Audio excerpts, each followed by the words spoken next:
ایک اور روایت میں آتا ہے کہ اللہ تعالیٰ نے موسیٰ علیہ السلام کے پاس وحی بھیجی کہ اے موسیٰ اپنے ماں باپ کی توقیر کرو، یعنی عزت کرو، اس لیے کہ ماں باپ کی عزت کرنے والے کی میں عمر بڑھا دیتا ہوں، یعنی جو شخص اپنے ماں باپ کی عزت کرتا ہے، ان سے عزت سے پیش آتا ہے تو اس کی عمر میں برکت ہوتی ہے، اور اس کو ایسی اولاد عطا کرتا ہوں، ایسا بیٹا عطا کرتا ہوں جو اس کی عزت کرتا ہے.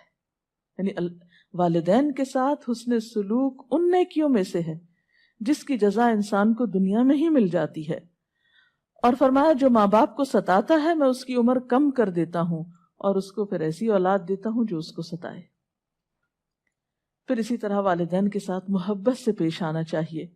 ابن عباس کی روایت ہے، نبی صلی اللہ علیہ وسلم نے فرمایا جو نیک اولاد اپنے ماں باپ پر محبت بھری نظر ڈالتی ہے اللہ تعالیٰ اس کو اس نظر کے بدلے ایک حج مقبول کا ثواب عطا کرتے ہیں. آپ دیکھیے کہ حج کرنا کتنا مشقت والا کام ہے، لیکن جو شخص ماں باپ کو پیار سے دیکھتا ہے اس کے لیے اتنا بڑا اجر و ثواب لکھ لیا جاتا ہے.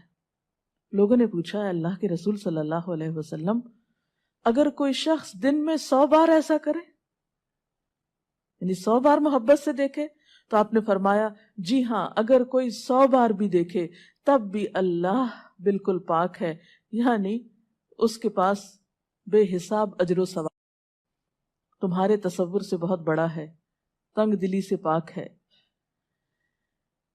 پھر اسی طرح محبت کے ساتھ دیکھنے اور پیش آنے کے ساتھ ساتھ گفتگو میں بھی محبت، ادب و احترام اور نرمی ہونی چاہیے. قرآن پاک میں خاص طور پر تلقین کی گئی فَلَا تَقُلْ لَهُمَا اُفٍّ وَلَا تَنْهَرْهُمَا، ماں باپ کو اف تک نہ کہو، یعنی اگر کوئی بات ان کی ناگوار گزرتی ہے، تمہیں ناپسند آتی ہے تو جواب میں اف نہ کہو، اور نہ ہی ان سے جھڑک کر بات کرو، بلکہ اس کے برعکس نرمی سے گفتگو کرنی چاہیے. اسی طرح والدین کے لیے نرمی اور محبت اور شفقت کے ساتھ گفتگو کرنی چاہیے.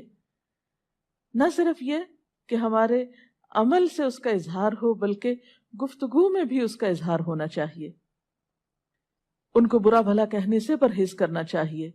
حضرت عبداللہ فرماتے ہیں کہ نبی صلی اللہ علیہ وسلم نے ارشاد فرمایا سب سے بڑا گناہ یہ ہے کہ انسان اپنے والدین پر لعنت بھیجے. عرض کی گئی کہ یہ کیسے ہو سکتا ہے، یعنی کوئی شخص ایسا بد نصیب بھی ہے کہ جو ماں باپ کو برا بھلا کہے؟ تو آپ نے فرمایا کہ ایک شخص کسی کے ماں باپ کو گالی دیتا ہے تو گویا اس نے خود اپنے والدین کو دی. یعنی اگر آپ کسی کے والدین کو دیتے ہیں اور وہ پلٹ کے آپ کے والدین کے، تو آپ سبب بنے اپنے ماں باپ کو برا کہلوانے کے.